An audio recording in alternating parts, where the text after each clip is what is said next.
Good afternoon, ladies and gentlemen. Warm welcome. In particular, when you come from outside the campus, I'd like to warmly welcome you to QUT's Gardens Point campus. My name is Michael Roseman.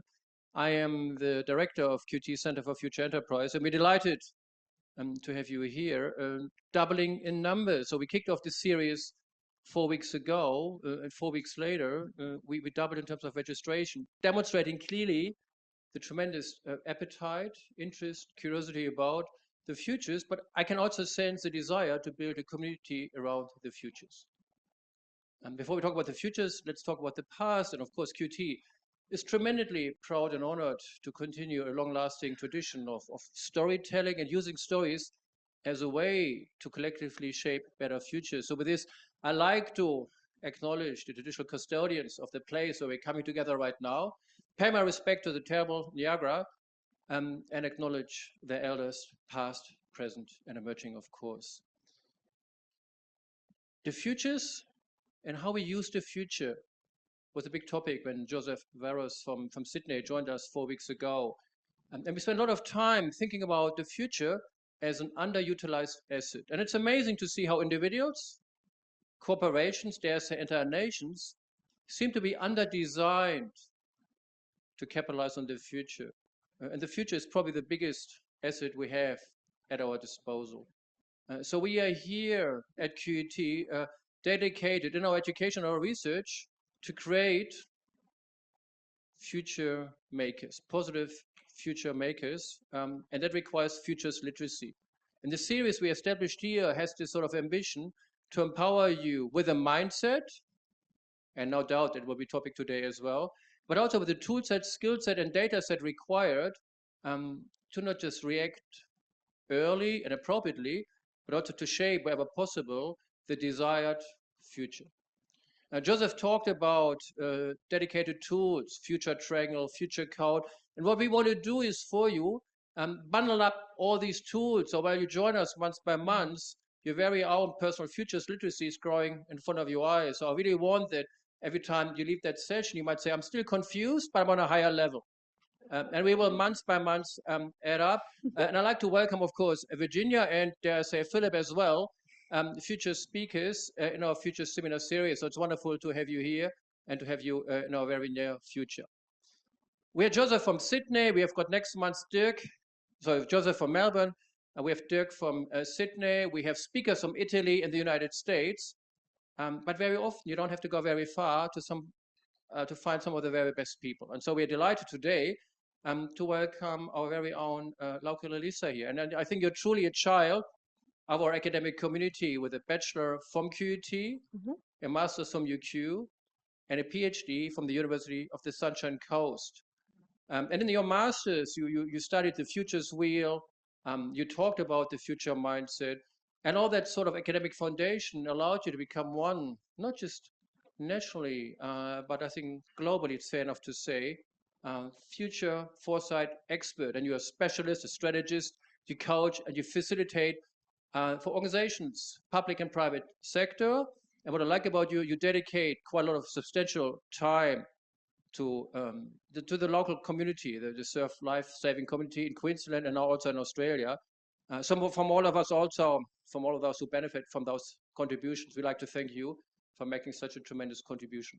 But right now we are thankful that you dedicate the next 60 minutes of your life to create the future literacy within this room. So with this, ladies and gentlemen, please welcome Dr. Elissa Farrow for her session. Thank you. Thank you, everybody. Lovely to see all of you here today. Some people that I know really well, some people that I don't know as well, and a whole pile of new friends. I'd like to also acknowledge the traditional owners of the lands that we're working and playing and learning on today, the Yagara and Turrbal people.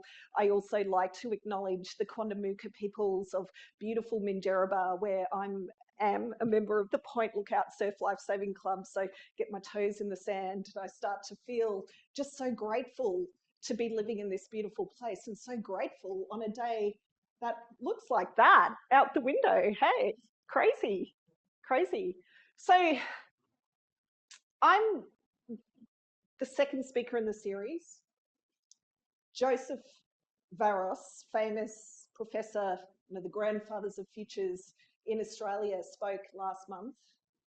So I'm not a grandfather or grandmother.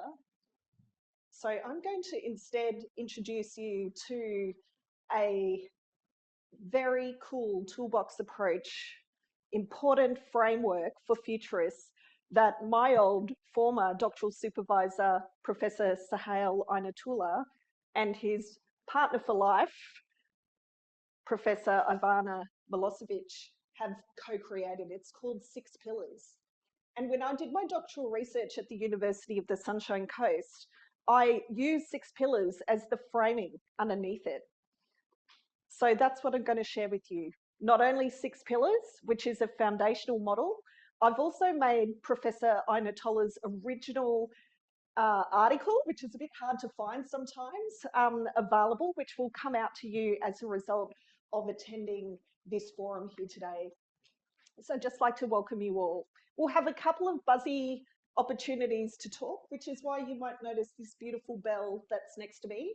A few people in the crowd came to a symposium that I co-created in April called the Oceania Futures Symposium, and everyone got to hear this sort of bell ringing quite a lot there between curated sessions. So if you hear the bell, it means that we might need to just, snip our conversation slightly so that we can get through in time, and also have time to make sure that you guys have some question space at the end. So that's how we're going to roll the next little chunk of time. So off we go. So futures literacy, as we heard from Professor Voris last time, is not about prediction. It's not about prediction. But often when we're thinking of futures and the future's way of anticipating the future, we're in particular looking and starting often with images of what could or might be the futures. So this particular little montage of images that you can see up here is a bit of a mixture, isn't it? There's some elements that are slightly dystopian in nature. There's some elements that are like just freeing, like arms outstretched and peaceful, happy blue skies. There's greenery. There's, of course, artificial intelligence through the process. But often our process of creating and making futures involves articulating what those images could be. Or for an artist, it might even be painting what those images of the future could be. But for us, often, and many of the people that I interact with through my consultancy process, sometimes we don't know the fact that our imaginations are affected by biases, our perception, our experiences that we have of this world. Everyone in this room coming from a different place, state of mind, experience. Some might be traumatic, some might be blessedly gentle. But our fears and assumptions, in particular in organisational contexts where I do a lot of my work, can actually limit our imagination, and it's often unconscious until we start to play and approach our unfurling of the futures with others. I'm a social scientist, so that's my old QUT roots. Back in the days when there used to be a campus at Castledine, I don't think there is anymore, is there? Didn't have a bar, which was a bit of a problem at the time when we're all young and feeling all excited. But for me, this is a really big one, because when we start unpacking any futures process, any participatory process, we've got to realise that people are going to enter the room often with blinkers on, some that may be not serving them anymore. So to see the future, one of the biggest components of futures thinking, and in any workshop that I'm part of, is this moment where we need to be able to consider the concept that Professor Inayatullah first came up with a long time ago in relation to unlearning. And unlearning means that we need to be able to create a space that we feel safe, we feel able to be able to, just even for a short window of time, put some of those beliefs beside us and look forward in a different sort of set of lenses. So as you can see, the sort of broad definition of what unlearning is, it's basically being able to set that current reality aside, the busyness of the day, the assignment that you've got due, the pressure of work, the pressure of home, other components, and be able to actually consider, is this serving me anymore? Or is this something that maybe I need to set aside to make room for new futures to actually emerge through the process? So that's the first process. If we had more time together, there's some beautiful reflective activities that you can do to actually almost like embody and get yourself settled in that space. And my friend Virginia, who's going to be speaking at one of these future events, is an expert at that. Call out to you. Recently did that in New Zealand at a conference that we were both at, which was awesome. So what is a futures mindset? A futures mindset to me is 4 key things. First of all, in a futures mindset, if we can try to sort of push aside the current reality, is the fact that the future is not predetermined. We have alternatives. Yeah? The future is not predictable. We have choices and can influence, even if that influence is just how we show up. A personal expression of influence. The future has consequences. So our choices and the actions that we make today, 2025, are going to actually be impacting future generations. As Dr. Marcus Bucci says, the unborn child, it's going to actually be affecting their lives personally. It's also going to be affecting the planet personally. And we have seen that if we beam a time machine back a number of years, how different decisions made that might have been based on great information at the time, may not have been based on greater information at the time, or certain worldviews or mindsets, has actually meant that we've sort of stuffed a few things up for some of our future generations. So for us, it's important, in particular from a futures perspective, that there is a landscape of possibilities that we can create if we are willing to go there. Willing to go there.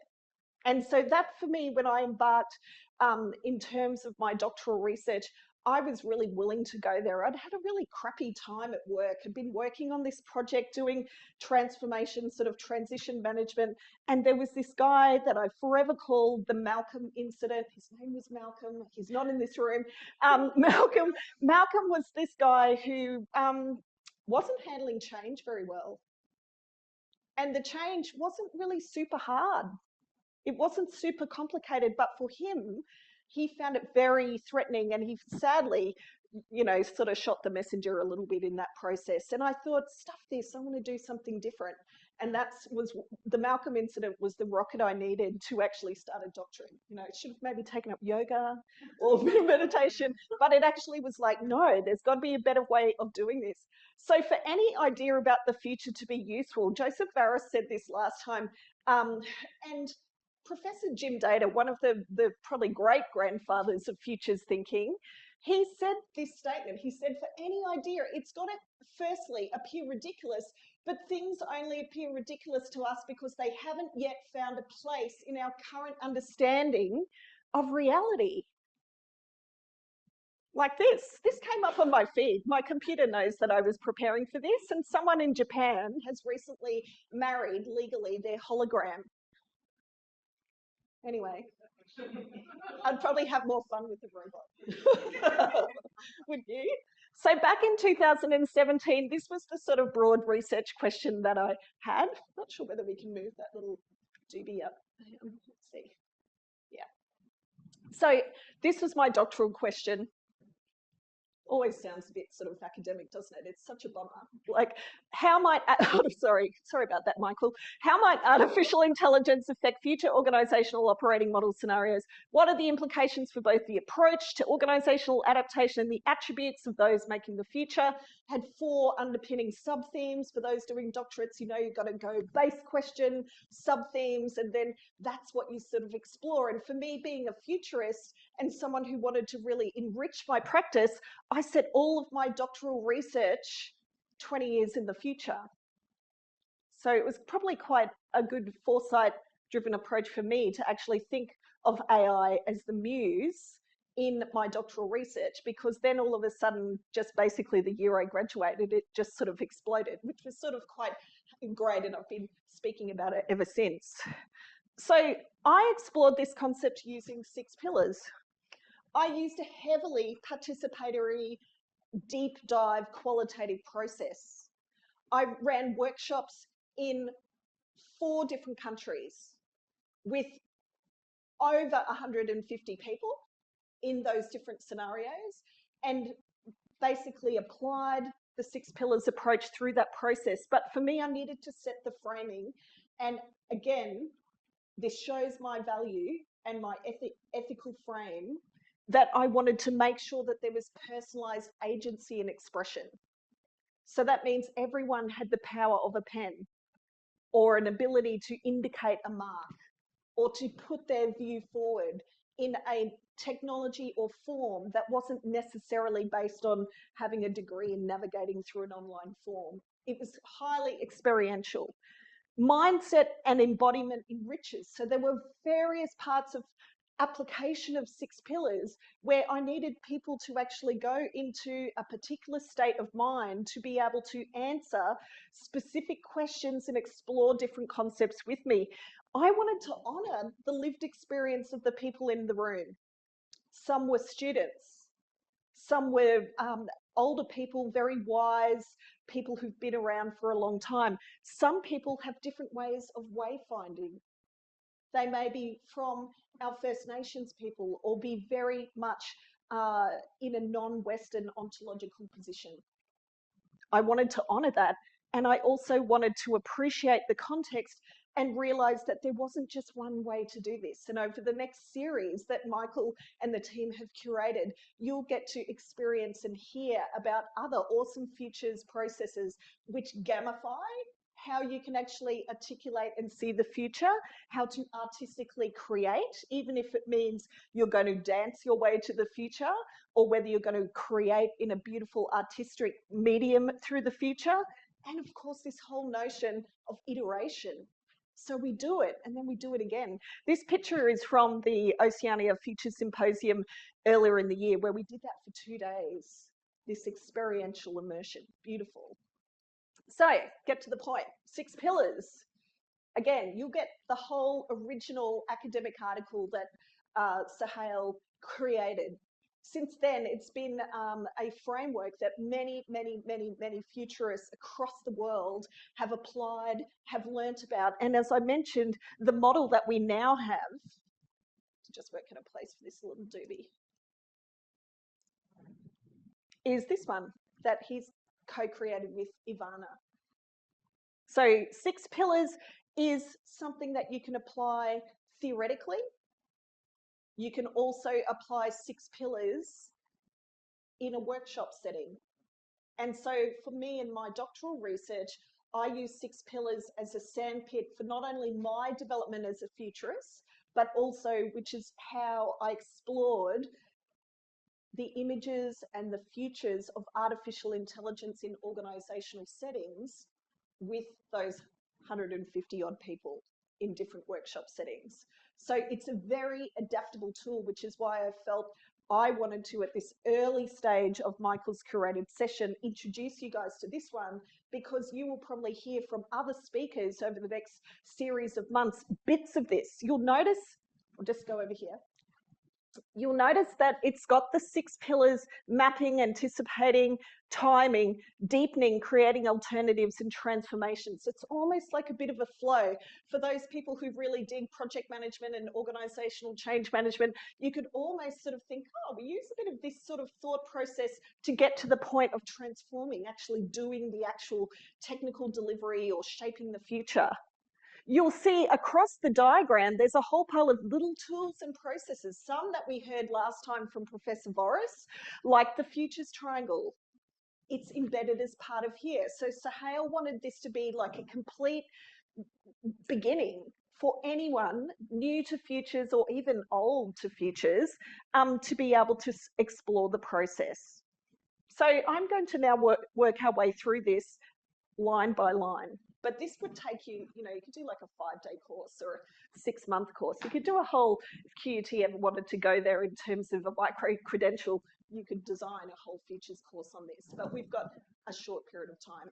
Okay, here we go. Pillar 1 is all about mapping. So the mapping process is the very first place where we want to take stock of what the past, the present, and the future has been. So we are going to be mapping our particular thought in mind. For me, it was artificial intelligence and organisations from a time-bound perspective. For those who had a keen eye, you would have seen that one of my key questions was a genealogy of artificial intelligence. Genealogy, for those who don't know, it's basically like a form of literature review, but it went back a long time. It went back for me 5,000 years. 5,000 years, very crazy. But anyway, one of the components of this research, and I've tried to reference all of my papers, so if you're very curious and want to go and explore it yourself, it's all publicly accessible. So we can see that there's been a transition, typically connected to the concept of advantage of artificial intelligence being dreamed about, even in the early Greek, Egyptian, Arabic, early custodians. Mechanism of the mind and body was a concept that essentially was something that people felt was possible. They made automatrons. They made early forms of robotics. They didn't have electricity necessarily, but in terms of the concept and wanting to bring humans a degree of advantage through a machine, the concepts were there early. How can we make a heavy job easier? Egyptian pyramid builders. As we move through, you'll notice that I did sort of chunk up the first 4,900 years quite a bit for this presentation, but that in the 30s to the 50s, this was huge. In Western context, a World War context, artificial intelligence was given its sort of formalized name process. Intelligence is symbolic reasoning. Intelligence is an advantage. Particularly, artificial intelligence contexts were grown as a result of military interests in those early days, as we can appreciate. Then we move through to the 70s and 80s. So, if you're a lot of people in this room, some of you weren't necessarily born in the 70s, but I was, which is cool. Intelligence must have value. So if we have intelligence, and if we're going to invest in IT, it's got to have value. It's a capitalist advantage, as opposed to what we're more seeing recently, data centrality of intelligence, data being queen and king of the pile. If you have data, you've got power. The last part, knowing that I published this in 2019, remembering this is just before COVID, that machine inspired hope and vulnerability. So the conversations happening at that point were like, it's going to take our jobs, this is going to be terrible. But then there was also other sort of whispers happening saying this is going to be a lifetime major hinge event for us. So we started to map it. As an example, the first part of the mapping process is where have we come from, where are we today, and where could we go? Second pillar is all about anticipation. A couple of the models that Sahel included as part of this original model, emerging issues analysis, which many of you in business school context would appreciate and understand. Futurists use these tools too, and this concept called a futures wheel. So we took the literature, I started to think, well, what are the emerging issues at the time? What is starting to form from this process from a scenario and future operating model context? And these 5 models started to emerge. Remembering I'm setting all of my research at this stage 20 years in the future. So I'm thinking in 2040, what could organisation operating models be like? On a continuum. So back in 22, when this was published, I thought, well, there's organisational models who are going to make a choice to be fully human-centred and no AI. Maybe less, but there's going to be those artisans. There's going to be those parts of organisations where you sort of think, well, if I want my mum Dot, who's in her 80s, to be handed medication if she was in a nursing context, who would I want to give it to her? A fully human experience? no augmentation by artificial intelligence? Or do I want a robot to deliver her pills, which is the other end of the continuum, AI-centric, no human? In the middle, where we are now, is more of this human-led. We're still in charge at the moment, thankfully. But one of the futures is that maybe in the future, in 20 years' time, maybe even less, there'll be parts of organisation, operating models or ecosystems where AI will actually lead the charge. They'll be making the decisions. They'll be actually providing us with that information, and humans will just fix it up when it gets broken. We will be the augmenters. So this is uncomfortable territory, and remembering back to the concept of unlearning and being able to just for a moment say, no, Elissa, that can't be possible, but it can. It can, and it is. The middle ground, which was later in the piece that I put in, is this notion of cooperative models. For some of you familiar with the notion of a cooperative model, it's based on mutual respect. It means that I respect you, artificial intelligence and robotic instances, you respect me, human. And we're in a happier process where we work together in a purely sort of genuine process where the cooperative model exists. As part of anticipating, I then thought I'm going to do futures wheels. This is a rough example of one of the workshops that came up with the process of futures wheel. Simplistically, you put the scenario at the center. And then you go, well, what are the implications of that first order? What are the implications of that first order? What are the second order implications? I talk about it being what are the consequences of the consequences. And as you go out in a futures wheel process, you start to uncover more insight. Number 3 is timing. The futures from a time perspective. So Hal included this piece because it's basically searching for grand patterns of history and the identification of models of change. Have a chat to your neighbour. When you think about the development of technology, artificial intelligence, robotics, any form of technology, on what you appreciate from the history, how do you see time? Is it linear? Is it cyclical? Is it more of a pendulum? Or is it something that is more of a spiral? So just have a 2-minute conversation with your neighbour. You might have to turn your seats if you want to talk to other people. 2 minutes. When you think about the development of technology, how do you see time? It's a really weird way of thinking about it. How do you see time?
It comes in handy.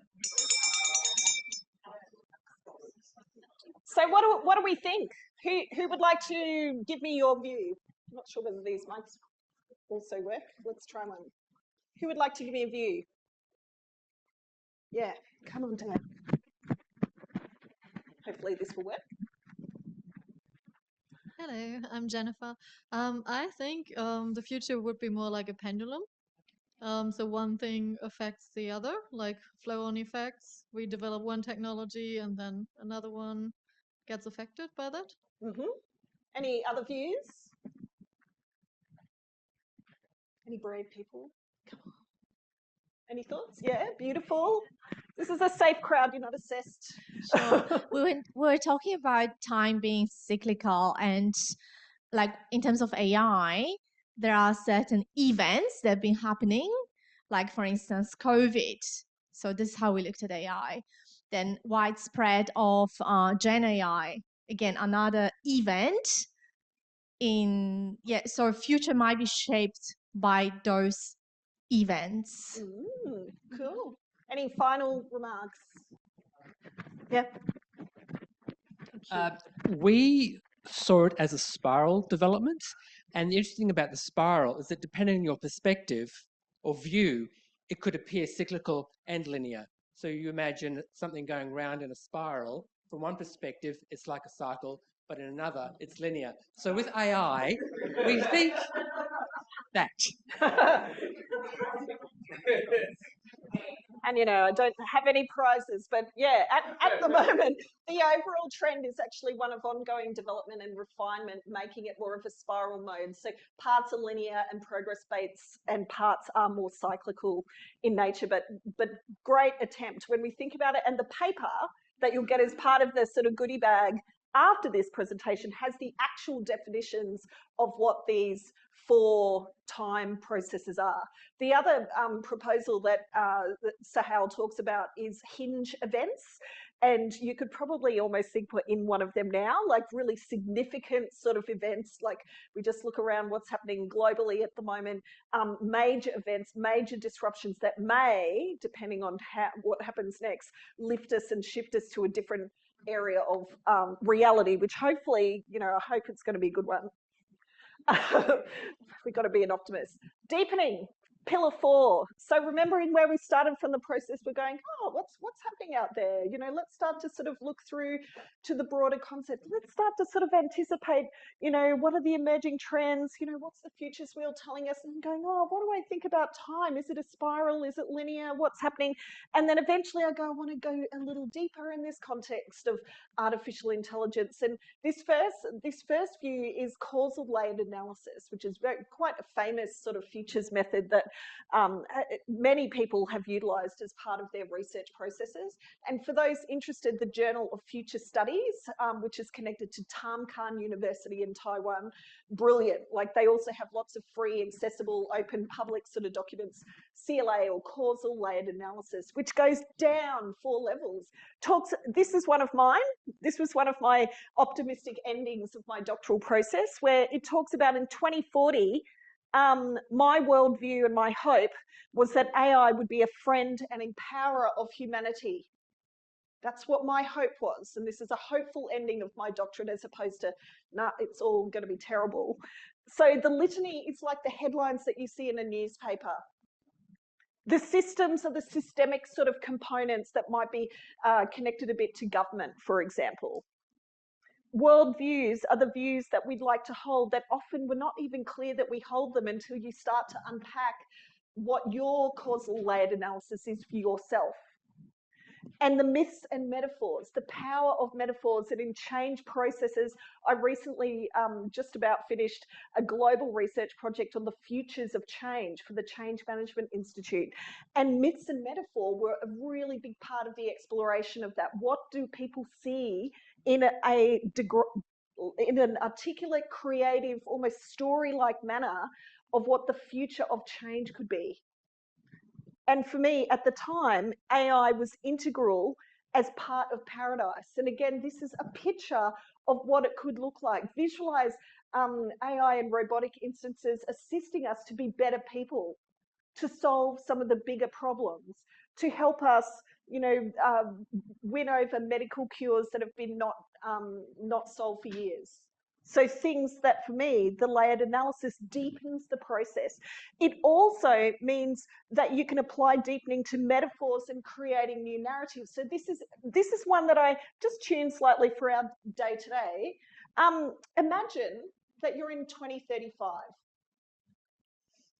Your leader, well, that could be your boss if you're working in a workplace, says AI is already smarter and faster than humans. This means that from now on, process and predictive focused jobs, including yours and mine, will be replaced. If you're not technically capable or offer a unique value add, you will be unemployable. So 150 people trusted me with this process in my doctorate. And then I want you to reflect and talk to your immediate neighbour Again, this is literally like a minute type conversation. What's your immediate personal response, feeling, and sense to that reality? If that was your reality, is there an image or metaphor that comes to mind? Drawing, a word, talk, a couple of minutes maximum. If this was the scenario, what's your immediate personal response?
Imagine in a workshop setting, you've got more time. This is literally a fruit, like a fruit salad, you know, try a bit of banana, try a bit of mango.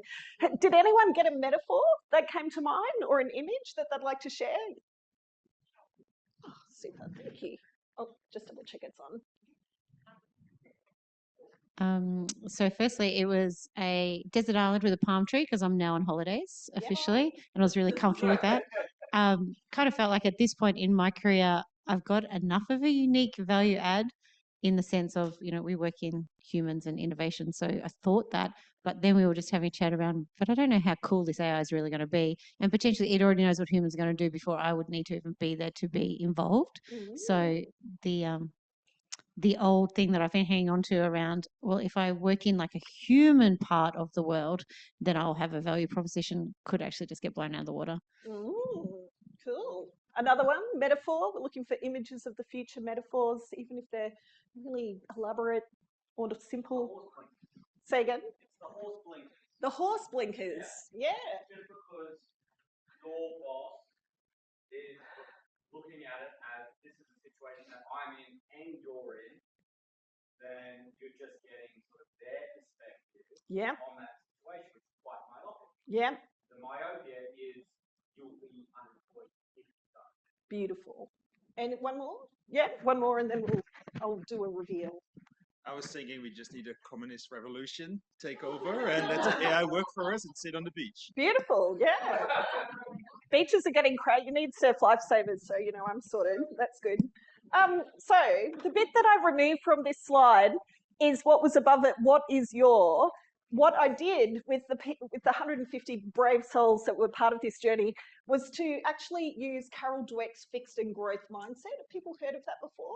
Carol Dweck, you know, awesome educator, but I thought that would be really a curious way to explore futures mindsets in particular. And so this is what people had. This is the fixed mindset. So this is the fixed mindset. I can't change. I'm not sure. And oh my gosh, I'm going to lose out everything. Look at some of the results. Look at some of the images that people drew. It was on pink sticky notes, so hopefully you can see that okay. Hope going down into a black hole. Rubbish bin. Stop it. Broken homes. It was fascinating. What do you think the reverse was? On the growth mindset side. Desert Island. Well, look at this. Actually quite different. And again, this is I think it was 150 people roughly.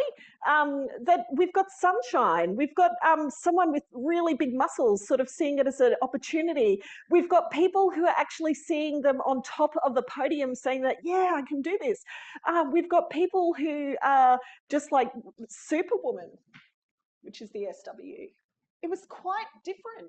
And so as we know from a futurist perspective, the futures mindset where I started with, but also when we actually overlay other tools such as Carol Dweck's work onto this model, how it can really change how people look at the future. And also how then, if they're embodying that practice, which I got them to do in a workshop format, and in this conversation we didn't give you any of that framing as well, it means that we can actually start to see differences that start to apply. I'll keep on moving. Pillar 5, creating alternatives. So the 5th pillar, so as we're heading down towards the 6th, this is the opportunity where we've learnt heaps. Imagine we've done this in a workshop in our organisation or a workshop in our community where we're using the 6 pillars to tackle a problem around homelessness or young people sort of offending. Like, we could apply these sorts of futures tools to social events, or even how can we spin a profit and make a new innovation somewhere. So in this particular component, we're getting close to action, but we haven't started the action necessarily, but we're starting to look for the alternatives. So we're starting to look at broader ranges of scenarios. We're starting to actually compare scenarios against each other using layered forms of analysis. And eventually we get to things such as this. This is, again, live from my research, where I ask people using the futures triangle, which is what Professor Farrow spoke about last time, is about what are the images that are pulling us to the future. The one that's bolded up there in the best case column, this is using Schwartz's scenario analysis. For anyone who's interested, there's heaps of different buckets of scenarios that you can actually provide, but I like it because it was simple and it was easily explainable. That the best case that people wanted is that AI has the jobs humans don't want to do. They voted on that. So from a participatory process, everyone has power of the pen, everyone has agency, everyone has the ability to influence, everyone has the ability to actually say, actually, collectively, this is the one, if I had to land on one, that I would prefer. And this came as a result of workshops and other activities that got people anticipating and exploring the future in 2040, where AI, especially in many corporate settings, will be sort of quite dominant in some, unless the reverse happens, of course. So scenarios. The last part is about transformation. Transformation is where we get down to the point, if we were working in typical business circles, what is my business case going to be written about? What's the option that is my preferred option, my preferred future that I'll be actually working towards? And I'll be using tools such as visioning. So what's the clear vision? Let's articulate this in more of a stretchy type concept. Let's backcast, which again is a way of, here I am in 2040, what's actually happening here? What do I need to do if I step back through time? What are the key major milestones and events to get to that point? And then what are the specific steps? And so as part of course, the summation of any good doctorate, you need to say, well, so what? What does all of this mean for us? Firstly, what it meant for us is that I published a set of what I called user-generated artificial intelligence guiding principles. So these guiding principles aren't written by academics, they're not written by government, they're written by people who are saying, this is going to impact me personally. What would you like to be a guiding principle if then you were to create a set of decision criteria to help organisations, governments, communities make decisions on where you would like AI to impact and where you would not like AI to impact, because we have a choice in relation to this. So some of those in particular were that people were saying, we want to make sure that we can have validated that this is bias-free decision-making and that there's a human in the loop, human accountability. What people also wanted was that they did not want to lose the ability or the sort of place of having their dignity eroded because of artificial intelligence. They wanted also to make sure that there was process and interface efficiency so it was easy to use. We could take this, and then what we did as part of the summation, in particular my work, was coming up with a broader model, which I called which may change its name at some point, but in the academic literature, it's called the 5 A's model of anticipatory workforce design processes. And it's wonderful when I see people referencing my work where other research houses have built on some of these early stages of consideration of, well, how do I determine the optimal, what I called human to AI ratio in organizational contexts. So for this one in particular, it starts by making sure that we're very clear on what our guiding principles are for our organization and the values of our organization that we do not want to erode, even if AI could do the job for us. So back to Dot, my mum, you know, do I want to actually have her being delivered her pills, her meals by a non-human entity? Or would I prefer it, if I could afford it, that she actually has a full human process? So again, we're thinking in organizations, some of the operating model might be fully AI, agents working with agents. There may be other parts of our organizational ecosystem where we say, actually, I want the human to be in the loop here, and I want the human to provide the service here as part of the process. So finally, because I know we've got some time for questions, so this wild ride through the 6 pillars and how I utilised it within my doctoral research. I utilise 6 pillars in my consultancy practice all the time. I cherry pick the elements that I'm particularly looking for.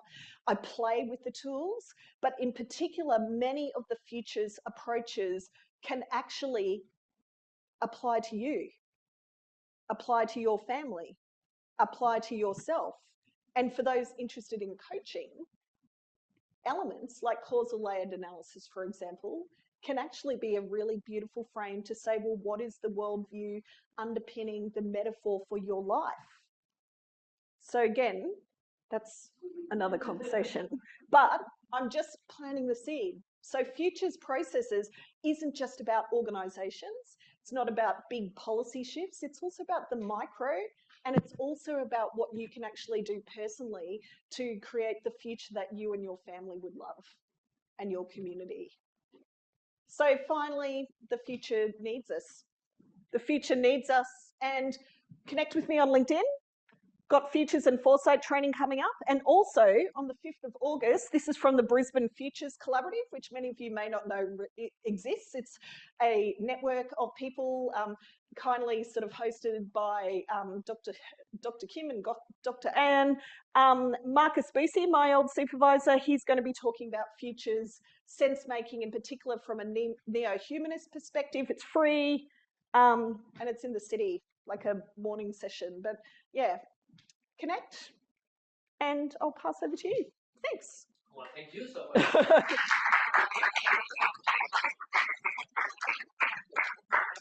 Thank you so much, Elissa. You started by saying this is a really cool toolbox, and you presented this as a fruit salad. I hope that everybody found enough cherries in that salad that you can benefit from. But also like what you did at the very end, that no matter what we create, no matter how much artificial intelligence will emerge, this planet is about humans. And train on a sort of a laugh now, crazy about positivity and how, no matter how nice we are. So from all of us, thank you so much. I understand what's just in trailer. I can imagine the magic you can create over 5 days. We've got 10 minutes for a bit of Q&A. So with this, I open up the floor to any sort of questions or comments anyone might have.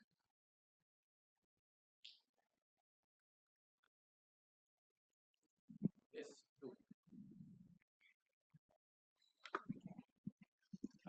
I love the idea of thinking futures, and when I think of the timeline, often the spiral is an ever-opening spiral. I'm just mindful of your thoughts in relation to path dependency, where in some cases we create an ever-reducing number of choices building upon prior choices. And an example might be the clearing of a rainforest is a choice that reduces options as time progresses. Mm-hmm.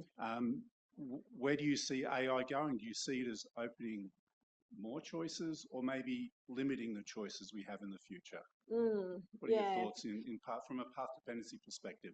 Yeah, I think from a sustainability lens, like there are clearly, in my view, some and a let's call it a potential ethical and discriminatory styled lens that still exists. And I think if there is the ability for artificial intelligence and generative AI models, robotics, etc., to be designed in a way that actually puts those sorts of weights as part of the decision-making criteria, we may get some slightly different results through the process.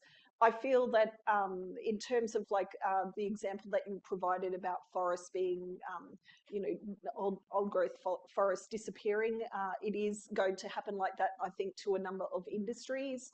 And what I really hope won't happen is that there will be a digital divide even greater than what there currently is.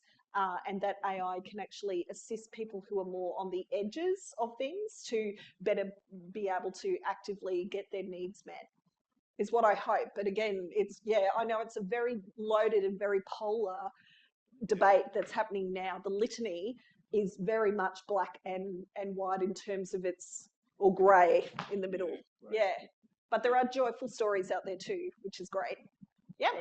Hey, thank you for your interesting talk. One question is, how does power play a role here? Like if you look at the future of AI, we see at this moment it's heavily driven by very rich American tech companies, for example, that have a major say. So as an individual, I can have ideas and want to influence the future of AI, but I may have way less power to shape that than Mark Zuckerberg, for example. So how does power, is it in the layers or is it an additional lens or? Yeah, I think it's partly the worldviews that one holds, as well as the metaphors that we hold on to. And I think what sometimes the voices that don't get amplified are the smaller tech companies that are doing incredibly big work, and also the networks that are starting to build of smaller voices that when we come together, the power can grow.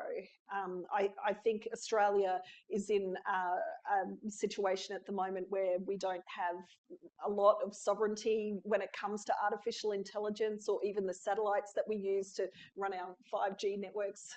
I think we've got some challenges as a nation to start to sort of look of how we want to shore up our own resources in that area, so that if the big tech did decide to pull the plug and say, no, you can't access that anymore, that we wouldn't have the disruption we're looking for. In terms of the tool set, is there a power lens, or is that something you think that needs to be put over these layers, or? Yeah, it certainly comes up in the conversations. Yeah, and I think the power lens, at the end of the day, when we're thinking about how we actually agree on the alternatives and which ones we go forward with, that's when power and investment power and political power seem to come in and potentially disrupt futures that the broader community might actually prefer. Yeah, so it does come in, it is a consideration. And one, when you're working with leaders, it's interesting to even see within leader power cohorts just the effect as well on their ability to even see a future where maybe they're not in charge. Yeah, thank you. Hi, Elissa. Sarah Daly. I'm the AI Capability Manager at Suncorp. So I love some of these tools. Thank you. We're thinking about AI quite deeply in how it rolls out inside our organisation, and I loved how you talked about a human AI cooperative. How might we help that happen?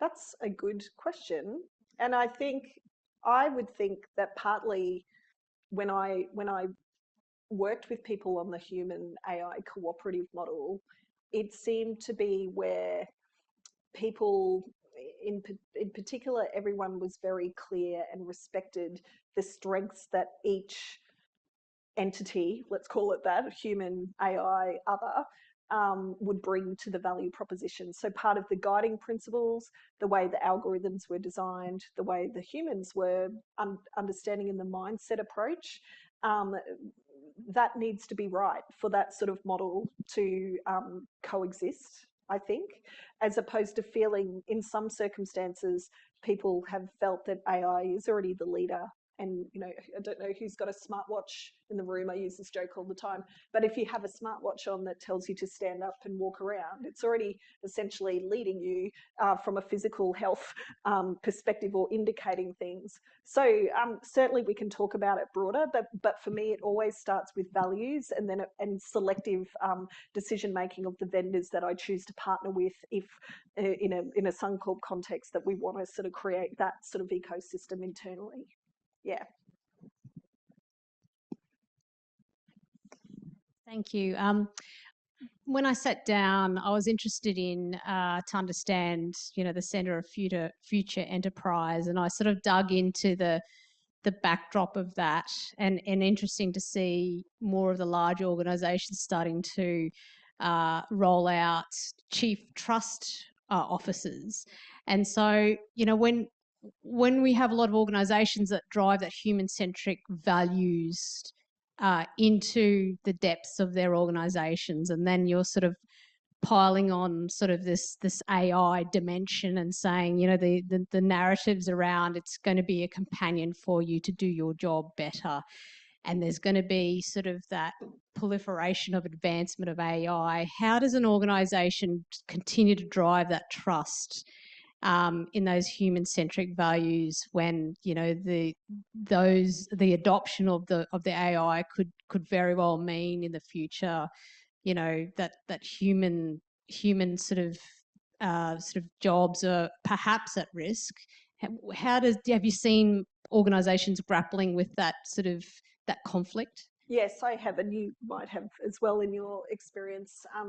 Yeah, I have seen people grapple with that, and I have seen sometimes the sort of in contexts where the sort of super senior, I'll call them the C-level suite, actually get the fact that they want to hold on to core values at all cost, that and make deliberate choices of saying, well, we could automate that process and save ourselves X and Y, but we choose not to because it's actually going to erode the customer experience, or it's going to erode the feeling or even the attraction of people coming and working for us.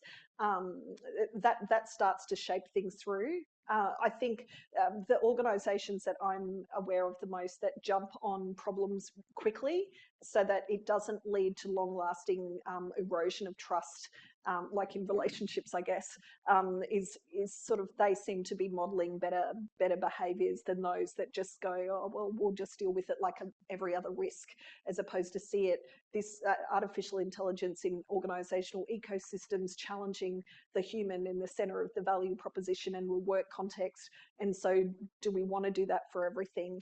And in some circumstances and some industries, they'll say no. And I think they will start to see an emerged change. But have you seen Maybe that too, quickly, Michael? so the lady behind you, Nadine Ostern, is the Cisco Chair in Trusted Retail.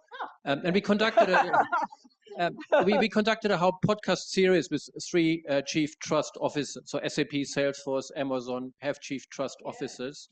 And so the trusted enterprise is one of the 4 pillars at the Center for Future Enterprise. And we believe that trust no longer is just a term full of negativity. Trust might be the source of a competitive advantage. We were last week at one of the largest banks in the country, and they said, we trust our humans with a transaction. So if I call their call center, they look at CIM packages, they see all the transaction contracts. We do not always trust them with their emotions.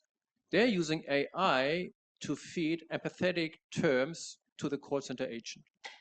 So all of a sudden we have a flipping Telstra, one sentence summary is, by the way, doing exactly the same. So our humans have been trained to follow a call center script and demonstrate transactional excellence, when to upgrade, downgrade, and so on. But under stress, these humans with often limited life experience don't know how to respond accordingly in certain conversations. One of the largest banks, our largest telco, is using AI to augment empathy to humans. So have this in mind. We talk about new narrative. I think the idea of humans are good with empathy and systems are good with transactions. We see organizations where this narrative is flipping in front of your eyes. We've got time for maybe 1 or 2. Yeah, Nadine. Thank you, Elissa. I found the concept very interesting. I was just wondering if I'm organizational, so personally applying the pillars, how frequent would I do that? Is this like a yearly exercise, a monthly, a quarterly, or daily? Because I can imagine as soon as I do take agency and change something, the future will change. So how often do I repeat those 5 pillars, and how do I know how much agency my action have versus external events, and how do I evaluate those things? Yeah. Well, what I find in my practice, and other futurists in the room might have a slightly different perspective, but I find that often what a lot of people do is couple components of 6 pillars with their strategy sessions, and so it depends on the cadence of those that exist within organisations. Others occasionally do them as reading the signs, and they need to have the opportunity to fully maybe just look under the covers, a completely different new future for their industry, for their organisation, and have got the leadership who are open and ready to engage more generally. So I wouldn't say it's like a formula that you would just embed. There might be components of it that you would use as part of your horizon scanning on a really regular basis, some of the individual tools, but to do a full 6 pillars is probably something that you wouldn't do all the time necessarily. But would you agree with that? Yeah. This is Virginia, by the way. She's speaking soon. Yeah. Yeah, I think you'd absolutely share what's appropriate. Yeah. Maybe last question. So how do we make this fruit salad more widely available? So we talked about, why is it that we don't have future studies in our curriculum? Why is not futures capability of future literacy widely spread among enterprises and among leaders? Why? Why? I think in some countries it is. Singapore, for example, have got futures offices. Australia has got an office of Premier and Cabinet that has a futures sort of focus officer. Organisations are starting to employ futurists as part of their teams more generally. Universities, especially in the early 2000s, there was a number of universities, including the Sunshine Coast University, that had futures curriculum, but then with the broader industry changing, they all were defunded, which is unfortunate. So it comes, I think that's part of the problem, not fully appreciating that we need to look long term when everyone is sort of madly trying to think what's the next short term win. But I think we need to balance both. We need to have that long term view.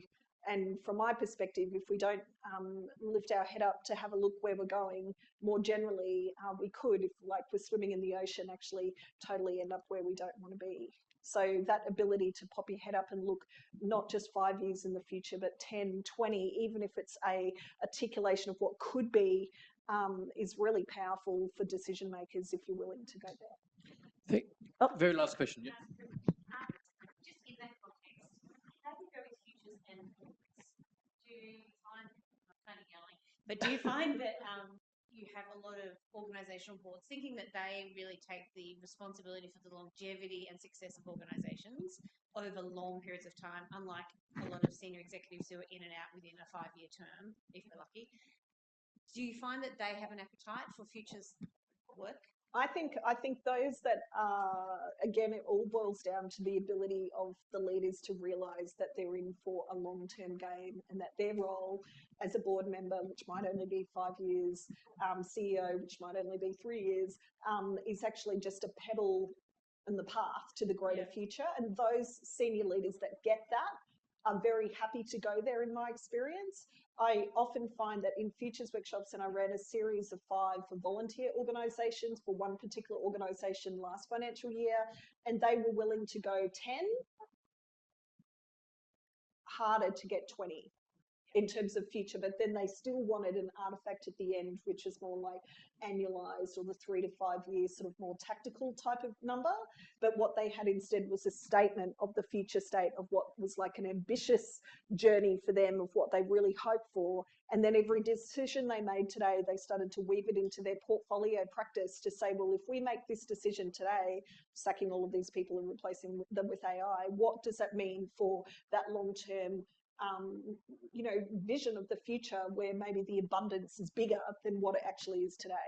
So it all comes back to that ability for willingness, and the people, for senior people who might have learned awesome skills to actually go, I'm just going to step into a different way of thinking and being, even just for half a day in a workshop, to start to sort of articulate what could be, and then hopefully backing it. Yeah, like the Olympics is a classic example. I know we all go, oh, well, the Olympics in Brisbane, but they were thinking about that years ago. It's a great comment. I think the notion of a kind of a shared future 2032 might be great catalyst for future studies and the urgency that we have around here. But for the moment, please, ladies and gentlemen, please let's thank Elissa for an eye-opening conversation. And my colleague, you talked about the AI human ratio. So my colleague Marek talks about the AI digital minion ratio. Yes. So here's a little gift from all of us. Thank you so much. Thank you so much.